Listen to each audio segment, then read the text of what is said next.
Halo adik-adik, balik lagi nih sama aku Kak Cecil, sama Kak Joan. Kita hari ini mau bina iman di rumah. Nah, bina iman kali ini adalah Minggu Prapaskah ketiga.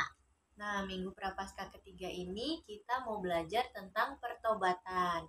Nah, adik-adik udah siap belum buat memulai hari ini? Pokoknya hari ini kita nyanyi-nyanyi bareng, memuji Tuhan, belajar bersama, dan pokoknya seru-seruan bareng. Yuk, kita nyanyi sama-sama. Yuk langsung aja.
Nah, adik-adik, setelah kita nyanyi bersama, sekarang sebelum kita memulai kegiatan hari ini, kita awali semua kegiatan hari ini dengan berdoa bersama ya. Adik-adik ambil sikap yang tenang, tutup matanya, lipat tangannya, kita berdoa bersama-sama. Kita mengawali doa ini dengan tanda kemenangan Kristus dalam nama Bapa dan Putra dan Roh Kudus. Amin. Selamat pagi Bapa, kami mau mengucap syukur atas pagi hari ini. Kami boleh belajar bersama dalam Bia at Home ini. Sertai kami ya Tuhan, agar kami dapat mendengarkan firman-Mu dengan baik dan merenungi masa Prapaskah ini. Berkati kami, guru-guru kami, dan keluarga kami, agar selalu diberikan kesehatan dan berkat. Terima kasih Tuhan. Amin. Bapa kami yang ada di surga, dimuliakanlah nama-Mu, datanglah kerajaan-Mu, jadilah kehendak-Mu di atas bumi seperti di dalam surga. Berilah kami rezeki pada hari ini, dan ampunilah kesalahan kami seperti kami pun mengampuni yang bersalah kepada kami. Dan janganlah masukkan kami ke dalam pencobaan, tetapi bebaskanlah kami dari yang jahat. Amin. Dalam nama Bapa dan Putra dan Roh Kudus. Amin. Adik, sekarang waktunya untuk baca kitab suci. Adik-adik siapin dulu kitab sucinya di rumah sama mama papanya, boleh langsung dibuka Lukas 13 ayat 1 sampai dengan 9. Kakak ulangin ya. Lukas 13 ayat 1 sampai dengan 9. Kita baca sama-sama ya. Pada waktu itu, datanglah kepada Yesus beberapa orang membawa kabar tentang orang-orang Galilea, yang darahnya dicampurkan Pilatus dengan darah korban yang mereka persembahkan. Yesus menjawab mereka, "Sangkamu orang-orang Galilea ini lebih besar dosanya daripada dosa semua orang Galilea yang lain, karena mereka mengalami nasib itu? Tidak, kataku kepadamu, tetapi jikalau kamu tidak bertobat, kamu semua akan binasa atas cara demikian. Atau sangkamu ke-18 orang yang mati ditimpa menara dekat Siloam lebih besar kesalahannya daripada kesalahan semua orang lain yang diam di Yerusalem? Tidak, Kataku kepadamu, tetapi jikalau kamu tidak bertobat, kamu semua akan binasa atas cara demikian. Lalu Yesus mengatakan perumpamaan ini. Seorang mempunyai pohon ara yang tumbuh di kebun anggurnya, dan ia datang untuk mencari buah pada pohon itu. Tetapi ia tidak menemukannya. Lalu ia berkata kepada pengurus kebun anggur itu, "Sudah 3 tahun aku datang mencari buah pada pohon ara ini, dan aku tidak menemukannya. Tebanglah pohon ini." Untuk apa ia hidup di tanah ini dengan percuma? Jawab orang itu, "Tuan, biarkanlah dia tumbuh tahun ini lagi. Aku akan mencangkul tanah sekelilingnya dan memberi pupuk kepadanya. Mungkin tahun depan ia berbuah. Jika tidak, tebanglah pohon ini." Nah, sebelum kakak jelaskan tentang arti firman yang kita baca bersama hari ini, kakak mau tanya dulu nih, adik-adik ada yang tahu tidak apa itu pertobatan? Nah, kakak mau bantu jelaskan ya apa itu pertobatan. Jadi pertobatan adalah ketika kita berbuat salah atau berbuat dosa, berbuat sesuatu yang jahat, berbuat sesuatu yang nakal, kemudian kita menyadari bahwa kita bersalah, bahwa itu bukan hal yang baik. Kemudian setelah kita menyadari hal tersebut, kita menjadi mau berubah. Mau berubah adalah meninggalkan hal-hal yang buruk itu tadi, hal-hal yang nakal tadi, dan berjanji untuk tidak mengulanginya lagi. Maka disitulah namanya pertobatan. Jadi kita berubah dari sesuatu yang tidak baik menjadi sesuatu yang baik. Nah, ini bakal ada hubungannya nih dengan bacaan firman kita hari ini. Adik-adik tetap disimak ya. Adik-adik tadi sudah mendengarkan bacaan Injil yang dibacakan oleh Kak Cecil ya. Nah, dalam bacaan tersebut ada banyak perumpamaan yang Tuhan Yesus mau sampaikan kepada kita. Mungkin adik-adik di rumah masih agak bingung nih, maksud perumpamaan itu apa ya? Yang mau Tuhan Yesus ajarkan buat kita itu apa ya? Nah, kakak coba bantu jelaskan. Yang pertama, pada zaman dahulu, pada zamannya Yesus, orang-orang tuh banyak yang meninggalnya dengan cara yang tidak biasa, mungkin cara-cara yang mengerikan seperti itu. Dan pada waktu itu orang-orang pandangannya jika ada orang yang meninggal seperti itu dipandang dengan sangat buruk. Dipandang orang ini pasti dosanya banyak, dibilangnya gitu. Pasti semasa hidupnya orang ini jahat, orang ini dosanya banyak.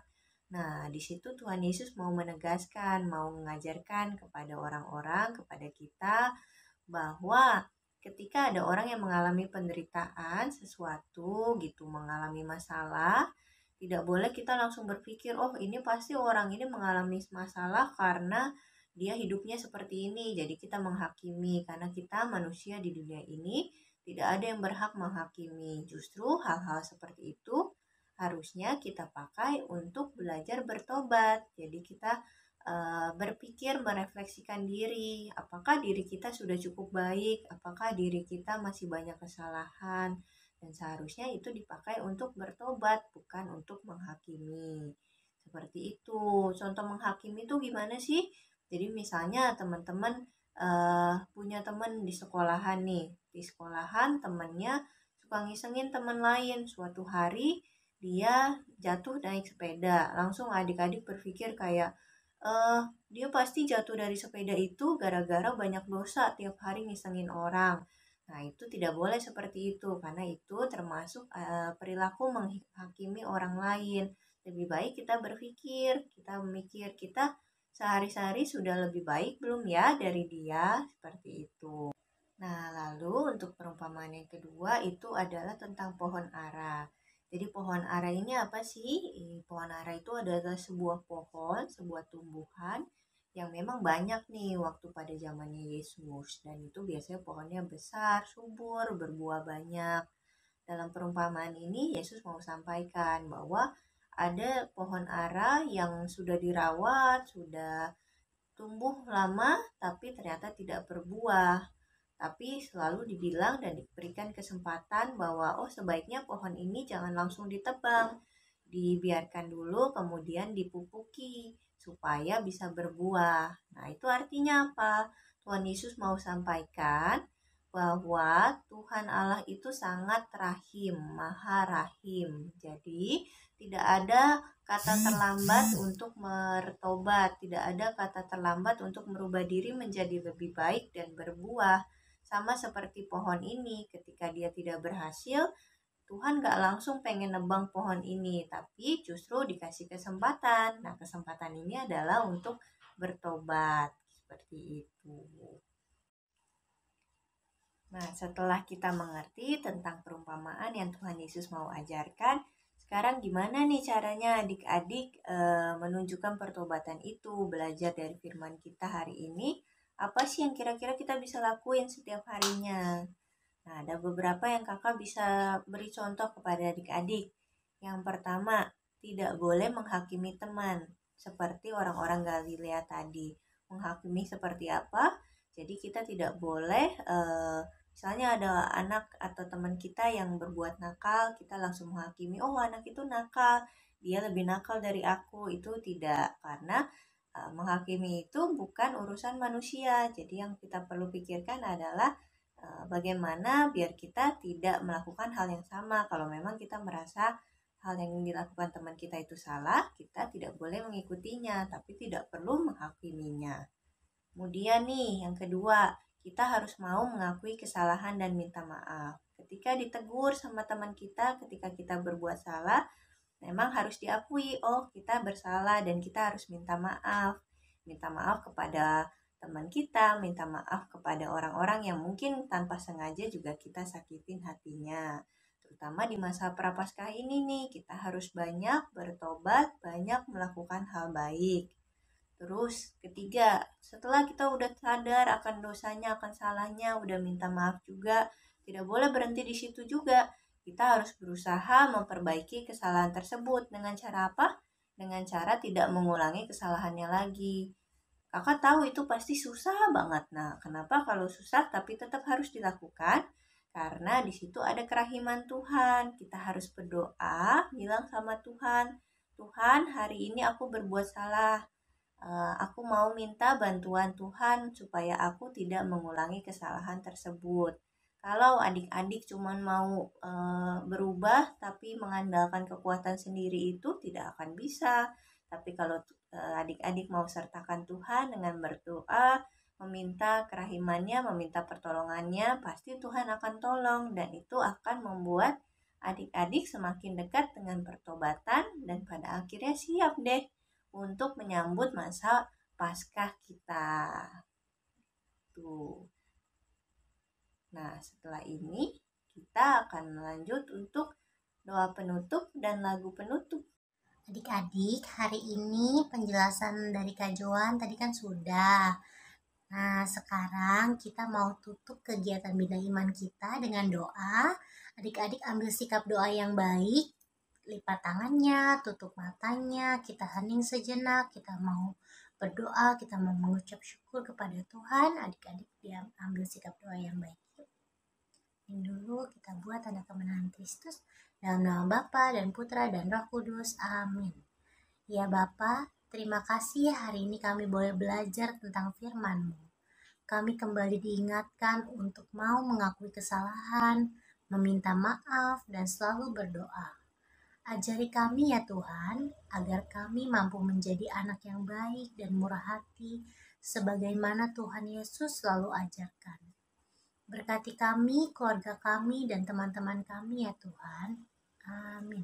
Salam Maria, penuh rahmat, Tuhan sertamu, terpujilah engkau di antara wanita, dan terpujilah buah tubuhmu Yesus. Santa Maria Bunda Allah, doakanlah kami yang berdosa ini, sekarang dan waktu kami mati. Amin.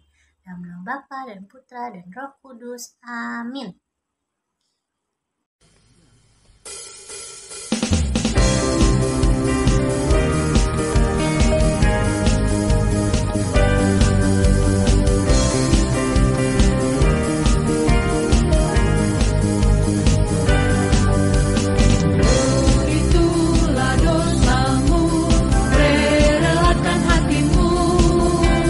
Diminta pada Yesus, Maha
Sunset.